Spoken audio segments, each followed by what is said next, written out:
ಎಲ್ಲರಿಗೂ ನಮಸ್ಕಾರ. Welcome back to my channel. ನಾನು ಪೂಜಾ. ಇವತ್ತಿನ ವಿಡಿಯೋದಲ್ಲಿ ಮೊನ್ನೆ ಒಂದು ಸ್ಯಾರಿಗೆ ಪ್ರೀ ಪ್ಲೀಟಿಂಗ್ ಎಲ್ಲ ಮಾಡ್ಕೊಂಡು ರೆಡಿ ಮಾಡಿ ಇಟ್ಕೊಂಡಿದ್ನಲ್ಲ, ಅದಕ್ಕೆ ನಾನೇ ಕುಚ್ಚನ್ನು ಹಾಕ್ಕೊಂಡಿದ್ದೆ, ಹಾಗೆ ಎಂಬ್ರಾಯ್ಡ್ರಿ ಕೂಡ ಮಾಡ್ಕೊಂಡಿದ್ದೆ ಅಂತ ಹೇಳಿದ್ದೆ. ಹಾಗಾಗಿ ತುಂಬ ಜನ ಕೇಳಿದ್ರಿ ಕುಚ್ಚನ್ನು ಹೆಂಗೆ ಹಾಕ್ಕೊಂಡ್ರೆ ತುಂಬ ಈಸಿಯಾಗಿ, ಹಾಗೆಯೇ ಎಂಬ್ರಾಯ್ಡ್ರಿ ಕೂಡ ಹೆಂಗೆ ಮಾಡ್ಕೊಂಡಿದ್ರಿ ಅಂತ. ಅದಕ್ಕೋಸ್ಕರ ಇವತ್ತಿನ ವಿಡಿಯೋದಲ್ಲಿ ಅದನ್ನು ಶೇರ್ ಮಾಡ್ತಾಯಿದ್ದೀನಿ.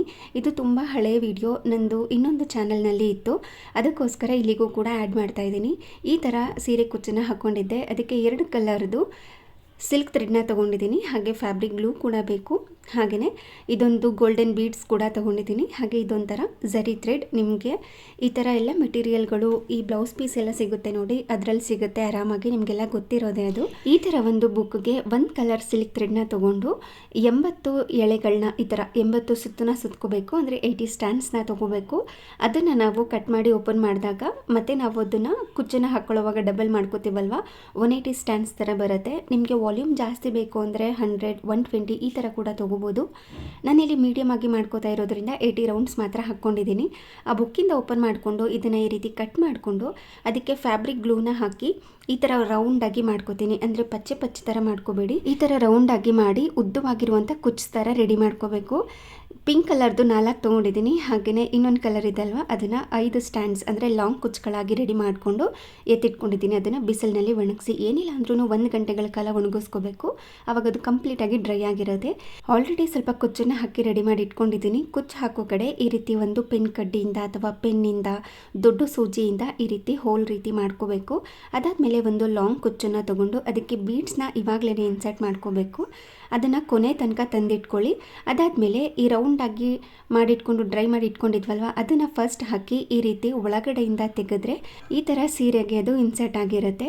ಅದಾದಮೇಲೆ ಈ ಗೋಲ್ಡ್ ಬೀಡ್ ಏನಿದೆ ಅದನ್ನು ನಿಧಾನವಾಗಿ ನಿಮಗೆ ಕುಚ್ ಲೆಂತ್ ಎಷ್ಟು ಬೇಕು ಅಂತ ನೋಡಿಕೊಂಡು ಅಲ್ಲಿ ತನಕ ತೊಗೊಂಡು ಬಂದು ನಿಲ್ಲಿಸ್ಕೋಬೇಕು. ಅದಾದಮೇಲೆ ಎರಡನ್ನೂ ಕೂಡ ಈ ರೀತಿ ಟೈಟಾಗಿ ಇಟ್ಕೊಂಡು ಒಂದು ಚಿಕ್ಕ ಸೂಜಿಗೆ ಈ ಥರ ಝರಿ ಥ್ರೆಡ್ನ ಹಾಕಿ ನೋಡಿ 2 ಎಳೆ ತೊಗೊಂಡಿದ್ದೀನಿ, ಅದನ್ನು ಈ ರೀತಿ ಫಸ್ಟ್ಗೆ ಇಟ್ಕೊಂಡು ಅದಾದಮೇಲೆ ಬ್ಯಾಕ್ ಸೈಡಿಂದ ಸೂಜಿನ ಹೊರಗಡೆ ತೆಗಿಬೇಕು. ಅದಾದಮೇಲೆ ಈ ರೀತಿ ಲಾಕ್ ಮಾಡ್ಕೊಳ್ತಾ ಹೋಗಬೇಕು. ನಿಮಗೆ ಕುಚ್ಚಿಗೆ ಯಾವ ರೀತಿ ಲಾಕ್ ಮಾಡ್ಕೊಳ್ಳೋಕೆ ಬರುತ್ತೆ ಅಂದರೆ ಹೆಂಗೆ ಮಾಡಿದ್ರೂ ಕೂಡ ಅದು ಬಿಚ್ಚೋಗಬಾರ್ದು, ಆ ಥರ ಹೆಂಗೆ ಲಾಕ್ ಮಾಡ್ಕೊಳ್ಳೋಕೆ ಬರುತ್ತೋ ಆ ಥರ ಲಾಕ್ ಮಾಡ್ಕೋಬೋದು. ನಾನು 2ರಿಂದ 3 ಸಾರಿ ಸುತ್ತಕೊಂಡು ಮತ್ತೆ ಸುತ್ತಕೊಂಡಿರ್ತೀವಲ್ವ ಅದರಿಂದ ಸೂಜಿನ ಹೊರಗಡೆ ತೆಗಿಬೇಕು, ಆವಾಗ ಕಂಪ್ಲೀಟಾಗಿ ಲಾಕ್ ಆಗಿರುತ್ತೆ. ಹೆಂಗೆ ಇಟ್ರೂ ಕೂಡ ಅದು ಬಿಚ್ಚೋಗೋದಿಲ್ಲ. ಆ ಥರ ಲಾಕ್ ಮಾಡ್ಕೊಂಡಿದ ನಂತರ ನಿಮಗೆ ಕುಚ್ಚು ಲೆಂತ್ ಎಷ್ಟು ಬೇಕು ಅಂತ ನೋಡಿಕೊಂಡು ಅದಕ್ಕೆ ತಕ್ಕಂತೆ ಕಟ್ ಮಾಡಿ ತೆಗೆದ್ರೆ ಈ ಥರ ಕುಚ್ಚು ರೆಡಿ ಆಗಿರುತ್ತೆ. ಅದೇ ಥರ 1 by 1 ಒಂದು ಕಲರ್ ಒಂದು ಸಾರಿ, ಇನ್ನೊಂದು ಕಲರ್ ಇನ್ನೊಂದು ಸಾರಿ ಹಾಕಿ ಈ ಥರ ಕುಚ್ಚನ್ನ ರೆಡಿ ಮಾಡಿ ಇಟ್ಕೊಂಡಿದ್ದೀನಿ. ಕುಚ್ಚು ಹೆಂಗಿದೆ ಅಂತ ಕಮೆಂಟ್ ಮಾಡಿ ತಿಳಿಸಿ. ಹಾಗೆಯೇ ಈ ಬ್ಲೌಸ್ನ ರೆಡಿ ಮಾಡಿ ಇಟ್ಕೊಂಡಿದ್ದೆ ಅಲ್ವಾ, ಅದನ್ನು ಕೂಡ ಹೆಂಗೆ ಡಿಸೈನ್ ಮಾಡ್ಕೊಂಡಿದ್ದೀನಿ. ತುಂಬ ಸಿಂಪಲಾಗಿ ಎಲಿಗೆಂಟಾಗಿ ಕಾಣಿಸುತ್ತೆ, ತುಂಬ ಗ್ರ್ಯಾಂಡಾಗೂ ಕೂಡ ಕಾಣಿಸುತ್ತೆ. ಬ್ಯಾಕ್ ಸೈಡ್ ಈ ಥರ, ಫ್ರಂಟ್ ಸೈಡ್ ಆ ಥರ ರೆಡಿ ಮಾಡಿ ಇಟ್ಕೊಂಡಿರೋದು. ಅದಕ್ಕೆ ನಿಮಗೆ ಈ ಶಾಪ್ಗಳಲ್ಲೇ ಈ ಥರ ಎಂಬ್ರಾಯ್ಡ್ರಿ ಥ್ರೆಡ್ ಅಂತ ಸಿಗುತ್ತೆ. ಹಾಗೆಯೇ ಇದಕ್ಕೆ ಈ ಗೋಲ್ಡನ್ ಬಾಲ್ಸ್ ಚೈನ್ ಇದೆ ಅಲ್ವಾ ಅದನ್ನು ತೊಗೊಂಡಿದ್ದೀನಿ, ಹಾಗೆ ಫ್ಯಾಬ್ರಿಕ್ ಗ್ಲೂ ಕೂಡ ಬೇಕು, ಇನ್ನೂ ಒಂದು ಸೂಜಿ ಬೇಕು, ಮತ್ತು ಗೋಲ್ಡನ್ ಕಲರ್ ಕಾಟನ್ ಥ್ರೆಡ್ನ ತೊಗೊಂಡಿದ್ದೀನಿ. ಇದು ಝರಿ ಥ್ರೆಡ್ ಅಲ್ಲ, ಕಾಟನ್ ಥ್ರೆಡ್. ಈ ಥರ ನನ್ನ ಬ್ಲೌಸಲ್ಲಿ ಆಲ್ರೆಡಿ ರೌಂಡ್ ಶೇಪಲ್ಲಿತ್ತು. ರೌಂಡ್ ಶೇಪ್ ಇಲ್ಲ ಅಂತಂದರೆ ₹1 ಚಿಕ್ಕ ಕಾಯಿನ್ ಬರುತ್ತಲ್ವ ಅದನ್ನು ಇಟ್ಕೊಂಡು ಸುತ್ತಲೂ ಕೂಡ ಮಾರ್ಕ್ನ ಮಾಡ್ಕೋಬೋದು. ಆಲ್ರೆಡಿ ರೌಂಡ್ ಶೇಪಲ್ಲೇ ಇತ್ತಲ್ವ ಅದಕ್ಕೇ ಡಿಸೈನ್ ಮಾಡ್ಕೊಳ್ಳೋಣ ಅಂತ ಫ್ಯಾಬ್ರಿಕ್ ಗ್ಲೂನ ಹಾಕಿ ಈ ಥರ ರೌಂಡ್ ಶೇಪ್ ಏನಿದೆ ಅದರ ಸುತ್ತಲೂ ಕೂಡ ಫ್ಯಾಬ್ರಿಕ್ ಗ್ಲೂನ ಹಾಕಿ ಇಟ್ಕೊಂಡಿದ್ದೀನಿ. ಅದಾದಮೇಲೆ ಈ ಬಾಲ್ ಚೈನ್ ಬರುತ್ತಲ್ವ ಗೋಲ್ಡನ್ ಕಲರ್ದು ಅದನ್ನು ಈ ರೀತಿ ಇದ್ರ ಸುತ್ತಲೂ ಕೂಡ ಸ್ಟಿಕ್ ಮಾಡ್ಕೋಬೇಕು. ನಿಧಾನವಾಗಿ ನೋಡಿಕೊಂಡು ಹಾಕ್ಕೊಳ್ಳಿ. ಈ ಗಮ್ನ ಆದಷ್ಟು ನಾವು ಪೆನ್ನಲ್ಲಿ ಬರಿತೀವಲ್ವ ಅಷ್ಟು ಚಿಕ್ಕದಾಗೇ ರೌಂಡ್ ಹಾಕ್ಕೊಳ್ಳಿ, ತುಂಬ ಜಾಸ್ತಿ ಹರಡಿಸ್ಕೊಳ್ಳೋದಕ್ಕೆ ಹೋಗಬೇಡಿ. ಅದಾದಮೇಲೆ ಈ ಗ್ಲೂನ ಹಾಕಿದ ಮೇಲೆ ಅದ್ರ ಮೇಲೆ ಈ ಬಾಲ್ ಚೈನ ಹಾಕಿ ಈ ರೀತಿ ಫಿಕ್ಸ್ ಮಾಡಿಕೊಂಡು ಇದನ್ನು ಕಂಪ್ಲೀಟಾಗಿ ಡ್ರೈ ಆಗೋದಕ್ಕೆ ಬಿಡಬೇಕು.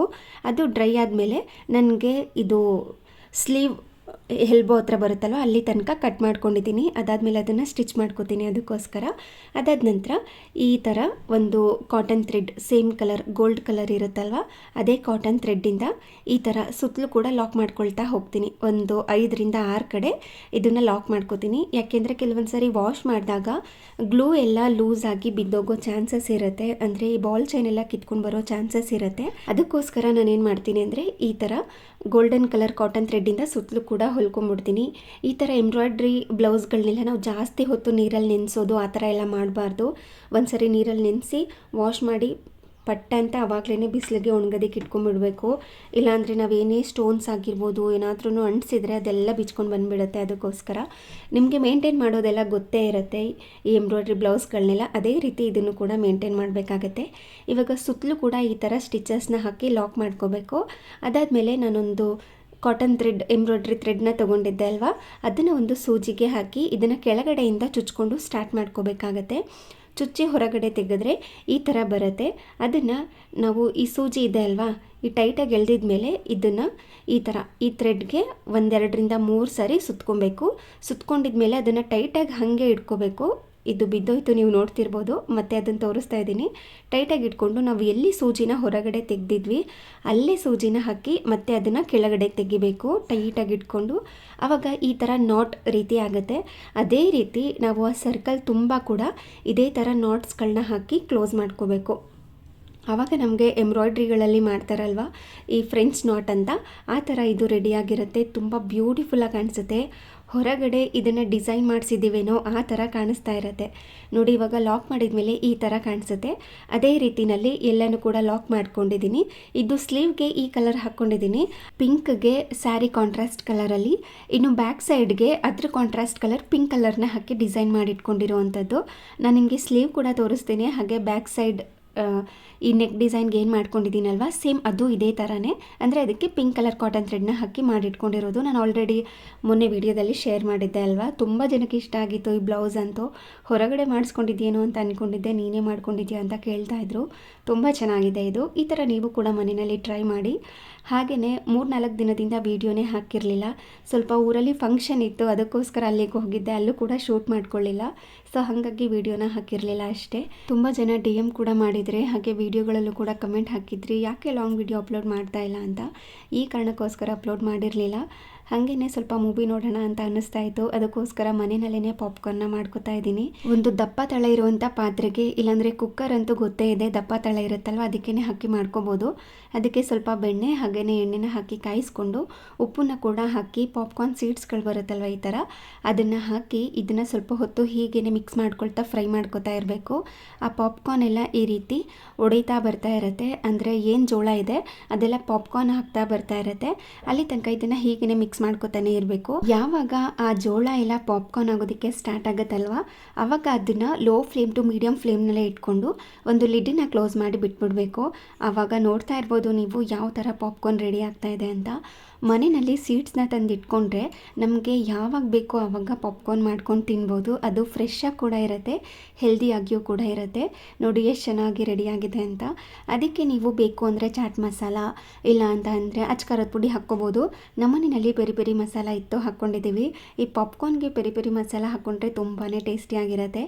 ಹಾಕಿದ್ಮೇಲೆ ಈ ಥರ ಒಮ್ಮೆ ಚೆನ್ನಾಗಿ ಇದನ್ನು ಮಿಕ್ಸ್ ಮಾಡಿಕೊಂಡ್ರೆ ಮನೆಯಲ್ಲೇ ಪಾಪ್ಕಾರ್ನ್ ರೆಡಿ ಆಗಿತ್ತು. ಇವಾಗೆಲ್ಲ ಇನ್ಸ್ಟೆಂಟಾಗಿ ಜಸ್ಟ್ 3 ಮಿನಿಟ್ಸಲ್ಲೆಲ್ಲ ಮಾಡ್ಕೊಳ್ಳೋ ಅಂಥದ್ದು ಪಾಪ್ಕಾರ್ನ್ ಪ್ಯಾಕೆಟ್ಸ್ಗಳೆಲ್ಲ ಸಿಗುತ್ತೆ. ಅಂದರೆ ಅವರೇ ಆಯಿಲ್ ಉಪ್ಪು ಎಲ್ಲ ಹಾಕಿ ರೆಡಿ ಮಾಡಿ ಕೊಟ್ಟಿರ್ತಾರೆ. ಅದನ್ನು ಕೂಡ ತೊಗೊಂಡು ಮಾಡ್ಕೋಬೋದು. ಇಲ್ಲ ಅಂತಂದರೆ ಅವರು ಯಾವ್ಯಾವ ಎಣ್ಣೆ ಹಾಕಿರ್ತಾರೋ ಏನೋ ಅಂತ ಅನಿಸಿದ್ರೆ ನೀವೇ ಮನೆಯಲ್ಲಿ ಬೆಣ್ಣೆ, ತುಪ್ಪ ಅಥವಾ ಎಣ್ಣೆನ ಹಾಕಿ ಈ ಥರ ಪಾಪ್ಕಾರ್ನ್ ಸೀಡ್ಸ್ಗಳನ್ನ ಬಳಸ್ಕೊಂಡು ಮಾಡ್ಕೋಬೋದು. ನಮ್ಮನೇಲಂತೂ ಅವಾಗವಾಗ ಮಾಡ್ಕೋತಾನೆ ಇರ್ತೀವಿ. ಏನಾದ್ರೂ ಮೂವಿ ನೋಡೋವಾಗ ಇಲ್ಲ ಏನಾದ್ರೂ ಟೈಮ್ ಪಾಸ್ ಆಗಬೇಕು ಅಂದಾಗೆಲ್ಲ ಮಾಡ್ಕೋತಾನೆ ಇರ್ತೀವಿ. ನೀವು ಒಮ್ಮೆ ಈ ಥರ ಟ್ರೈ ಮಾಡಿ. ತುಂಬ ಜನದ ಮನೆಯಲ್ಲಿ ಮಾಡ್ಕೋತೀರಾ ಗೊತ್ತಿದೆ, ಆದರೆ ಇನ್ನೂ ಯಾರೆಲ್ಲ ಟ್ರೈ ಮಾಡಿಲ್ಲ ಟ್ರೈ ಮಾಡಿ. ಮಕ್ಳಿಗೂ ಕೂಡ ಆರಾಮಾಗಿ ಮಾಡಿ ಕೊಡ್ಬೋದು ಮನೆಯಲ್ಲಿ ಫ್ರೆಶ್ ಆಗಿ ಅಂತ. ಹಾಗೆಯೇ ಇಲ್ಲಿ ಸ್ವಲ್ಪ ಬ್ರೆಡ್ ಮತ್ತು ಪೀನಟ್ ಬಟರ್ನ ಹಾಕಿ ಸರ್ವ್ ಮಾಡ್ಕೋತಾ ಇದ್ದೀನಿ. ಡಿನ್ನರ್ ಸ್ವಲ್ಪ ಲೈಟಾಗಿ ಮಾಡಿದ್ವಿ, ಮೂವಿ ನೋಡಬೇಕು ಅಂತ ಅಂದ್ಕೊಂಡಿದ್ವಿ ಅಲ್ವಾ. ಸೊ ಹಾಗಾಗಿ ಲೈಟಾಗಿ ಮಾಡ್ಕೊಂಡಿದ್ವಿ. ಇನ್ನು ಮೂವಿ ನೋಡೋವಾಗೆಲ್ಲ ಈ ಥರ ಏನಾದ್ರೂ ತಿನ್ನೋದಕ್ಕೆ ಇರಬೇಕು ಅಂತ ಅನಿಸ್ತಾ ಇರುತ್ತೆ. ಅದಕ್ಕೋಸ್ಕರ ಇದನ್ನೆಲ್ಲ ರೆಡಿ ಮಾಡಿಕೊಂಡು ಮೂವಿ ನೋಡೋದಕ್ಕೂ ಕೂಡ ಸ್ಟಾರ್ಟ್ ಮಾಡ್ಕೊಂಡ್ವಿ. ಮನೆಯಲ್ಲಿ ಸ್ವಲ್ಪ ಫ್ರೂಟ್ಸ್ ಬ್ರೆಡ್ ಇತ್ತು, ಅದಕ್ಕೆ ಪೀನಟ್ ಬಟರ್ ಕೂಡ ಇತ್ತಲ್ಲ, ಅದನ್ನೇ ಈ ಥರ ಸ್ಪ್ರೆಡ್ ಮಾಡ್ಕೊಂಡು ಹಾಕ್ಕೊಂಡು ತಿನ್ನೋಣ ಚೆನ್ನಾಗಿರುತ್ತೆ ಅಂತ. ಇದ್ರ ಮೇಲೆ ಇನ್ನೊಂದು ಬ್ರೆಡ್ನ ಹಾಕಿ ನಾರ್ಮಲಾಗಿ ಸ್ಯಾಂಡ್ವಿಚ್ ಕಟ್ ಮಾಡ್ತೀವಲ್ವ ಅದೇ ರೀತಿ ಕಟ್ ಮಾಡಿಕೊಂಡು ಒಂದು ಪ್ಲೇಟ್ನಲ್ಲಿ ಹಾಕಿ ಇಟ್ಕೊಂಡಿರ್ತೀನಿ. ಇನ್ನು ಕೂಲ್ ಡ್ರಿಂಕ್ಸ್ ಅಂತೂ ಇರಲೇಬೇಕು, ಏನಾದರೂ ಮೂವಿ ನೋಡೋವಾಗ ಬೇಕಾಗುತ್ತೆ, ಅದನ್ನು ಕೂಡ ತರಿಸ್ಕೊಂಡಿದ್ವಿ. ಈ ಥರ ಮನೆಯಲ್ಲಿ ಏನಾದರೂ ಮೂವಿ ನೋಡೋವಾಗ ಈ ಥರ ರೆಡಿ ಮಾಡ್ಕೊಂಡು ನೋಡ್ತಾ ಇರ್ತೀವಿ. ಬೆಳಿಗ್ಗೆ ಟೈಮ್ ನೋಡೋದು ತುಂಬ ಕಡಿಮೆ, ಸ್ವಲ್ಪ ಡಿಸ್ಟರ್ಬೆನ್ಸ್ ಇರುತ್ತೆ, ಇಲ್ಲ ಮೊಬೈಲ್ ನೋಡ್ತಾ ಇರ್ತೀವಿ, ಯಾರಾದರೂ ಕಾಲ್ ಮಾಡ್ತಾ ಇರ್ತಾರೆ, ಇಲ್ಲ ಮೆಸೇಜ್ ಮಾಡ್ತಾ ಇರ್ತೀವಿ, ಏನಾದ್ರೂ ಕೆಲಸಗಳಿದ್ದೇ ಇರುತ್ತೆ ಬೆಳಿಗ್ಗೆ ಟೈಮ್ನಲ್ಲಿ. ನಾವು ಕಂಪ್ಲೀಟಾಗಿ ಮೂವಿ ನೋಡೋದಕ್ಕೆ ಆಗೋದಿಲ್ಲ, ಮಧ್ಯದಲ್ಲಿ ಡಿಸ್ಟರ್ಬೆನ್ಸ್ ಎಲ್ಲ ಬರ್ತಾ ಇರುತ್ತೆ. ಅದೇ ನೈಟ್ ಆದರೆ ಯಾರೂ ಕಾಲ್ ಮಾಡೋದಿಲ್ಲ, ಯಾರೂ ಮೆಸೇಜ್ ಮಾಡೋದಿಲ್ಲ, ಆರಾಮಾಗಿ ಟೈಮ್ ಕೊಟ್ಟು ಫ್ಯಾಮಿಲಿ ಟೈಮ್ ಅಂತ ನಾವು ಮೂವಿ ನೋಡ್ಬೋದು ಅಂತ ಈ ಟೈಮ್ನಲ್ಲಿ ಆಲ್ಮೋಸ್ಟ್ ಸೆಲೆಕ್ಟ್ ಮಾಡ್ಕೊಂಡಿರ್ತೀವಿ ಮೂವಿ ನೋಡೋದಕ್ಕೆ ಅಂತ. ಇವತ್ತು ಹಾಗೇನೆ ಸ್ವಲ್ಪ ಈ ಟೈಮ್ನಲ್ಲಿ ಮೂವಿ ನೋಡೋಣ ಅಂತ ಎಲ್ಲರೂ ಮನೆಯಲ್ಲಿ ಕೂತ್ಕೊಂಡು ಮೂವಿ ನೋಡ್ತಾ ಇದ್ವಿ. ಅದಕ್ಕೋಸ್ಕರ ಇದೆಲ್ಲ ಪ್ರಿಪ್ರೇಷನ್ ಮಾಡ್ಕೋತಾ ಇದ್ದೆ. ಇನ್ನು ನಾನಂತೂ ಜಾಸ್ತಿ ಮೂವಿ ನೋಡೋದಿಲ್ಲ, ತುಂಬ ಕಡಿಮೆ. ಅದು ನನಗಿಷ್ಟ ಆದರೆ ಮಾತ್ರ ಅದನ್ನು ಇಷ್ಟಪಟ್ಟು ಕಂಪ್ಲೀಟಾಗಿ ನೋಡ್ತೀನಿ. ನಾನು ಮೂವಿ ನೋಡೋದು ತುಂಬ ಕಡಿಮೆ. ಅಂದರೆ ರಿಯಾಲಿಟಿ ಶೋಗಳು ನಂಗೆ ತುಂಬ ಇಷ್ಟ ಆಗುತ್ತೆ. ಎಲ್ಲ ರಿಯಾಲಿಟಿ ಶೋಗಳನ್ನೂ ಕೂಡ ನೋಡ್ತೀನಿ, ಆದರೆ ಸೀರಿಯಲ್ಸ್ ಕೂಡ ಕಡಿಮೆ. ನಮ್ಮ ಅತ್ತೆ ಏನಾದರೂ ನೋಡ್ತಾ ಇದ್ದರೆ ನೋಡ್ತೀನಿ ಅಷ್ಟೇ. ನಾನು ಇಂಟ್ರೆಸ್ಟಾಗಿ ಯಾವುದೇ ಥರ ಸೀರಿಯಲ್ ನೋಡೋದಿಲ್ಲ. ಇನ್ನು ಮೂವಿನೂ ಅಷ್ಟೇ ನಾನು ನೋಡೋದಿಲ್ಲ, ಬರೀ ರಿಯಾಲಿಟಿ ಶೋಗಳು ಮಾತ್ರ ನೋಡ್ತೀನಿ. ನನ್ನ ಹಸ್ಬೆಂಡ್ಗೆ ಮೂವಿಗಳಂದರೆ ಇಷ್ಟ, ಅವ್ರು ಸಿಕ್ಕಾಪಟ್ಟೆ ಮೂವಿ ನೋಡ್ತಾರೆ. ಫ್ಯಾಮಿಲಿ ಟೈಮ್ ಅಂತ ಬಂದಾಗ ಎಲ್ಲರೂ ಕೂತ್ಕೊಂಡು ಈ ಥರ ಮೂವಿ ನೋಡೋದು. ನೀವು ಹೀಗೆ ಮಾಡ್ತೀರಾ? ನಿಮ್ಮ ಮನೆಯಲ್ಲಿ ಮೂವಿ ನೋಡಬೇಕು ಅಂದಾಗ ಇಷ್ಟೆಲ್ಲ ಪ್ರಿಪ್ರೇಷನ್ ಮಾಡ್ಕೊಂಡು ಮೂವಿ ನೋಡ್ತೀರಾ ಅಂತ ಕಮೆಂಟ್ ಮಾಡಿ ತಿಳಿಸಿ. ನಮ್ಮ ಮನೇಲಂತೂ ಹೀಗೇ ನೋಡಿ. ಇವಾಗ ಆಲ್ಮೋಸ್ಟ್ ಎಲ್ಲ ಕೂಡ ರೆಡಿ ಆಯಿತು. ನಾವು ಮೂವಿ ನೋಡೋದಕ್ಕೆ ಸ್ಟಾರ್ಟ್ ಮಾಡಿದಾಗ ಆಲ್ಮೋಸ್ಟ್ 10:15 ಆಗಿತ್ತು. 1 ಗಂಟೆ ಅಷ್ಟರಲ್ಲಿ ಮೂವಿ ಎಲ್ಲ ಮುಗ್ದೋಗ್ಬಿಡುತ್ತೆ. ಕೆಲವೊಂದು ಸಾರಿ ಈ ಥರ ಫಸ್ಟ್ ಡಿಸೈಡ್ ಮಾಡಿಕೊಂಡು ಮೂವಿ ನೋಡೋದಕ್ಕೆ ಸ್ಟಾರ್ಟ್ ಮಾಡ್ತೀವಿ. ಎಲ್ಲರಿಗೂ ಇಷ್ಟ ಆಗಿರಬೇಕು ಆ ಮೂವಿ, ಆವಾಗ ಮೂವಿ ನೋಡೋದಕ್ಕೆ ಸ್ಟಾರ್ಟ್ ಮಾಡ್ತೀವಿ. ಕೆಲವೊಂದು ಸಾರಿ ಮೂವಿ ನೋಡಬೇಕು ಅನಿಸ್ತಾ ಇರುತ್ತೆ, ಆದರೆ ಯಾವ ಮೂವಿ ನೋಡಬೇಕು ಅಂತ ಗೊತ್ತಿರೋದಿಲ್ಲ. ಯಾವ ಮೂವಿ ನೋಡಬೇಕು ಅಂತ ಡಿಸೈಡ್ ಮಾಡೋ ಅಷ್ಟರಲ್ಲೇ 1 ಗಂಟೆ 1.5 ಗಂಟೆ ಆಗಿಬಿಟ್ಟಿರುತ್ತೆ. ಆವಾಗ ಹಾಗೆ ಮಲ್ಕೊಂಡಿರೋದು ಕೂಡ ಇದೆ, ಈ ಥರ ಕೂಡ ಆಗ್ತಾ ಇರುತ್ತೆ. ಹಾಗೆಯೇ ಇವತ್ತು ನಾವು ನೋಡಿರೋ ಮೂವಿ ಲವ್ಲಿ ಅಂತ. ಹಾಗೆ ಇದಾಗಿತ್ತು ಇವತ್ತಿನ ವಿಡಿಯೋ. ಈ ವಿಡಿಯೋ ನಿಮಗೆ ಸ್ವಲ್ಪನಾದ್ರೂ ಇಷ್ಟ ಆಗಿದ್ದರೆ, ಯೂಸ್ಫುಲ್ ಅನಿಸಿದ್ರೆ ಪ್ಲೀಸ್ ಒಂದು ಲೈಕ್ ಮಾಡಿ. ಹಾಗೆ ನಿಮ್ಮ ಫ್ರೆಂಡ್ಸ್ ಆ್ಯಂಡ್ ಫ್ಯಾಮಿಲಿಗೆಲ್ಲ ಈ ವಿಡಿಯೋನ ಶೇರ್ ಮಾಡಿ.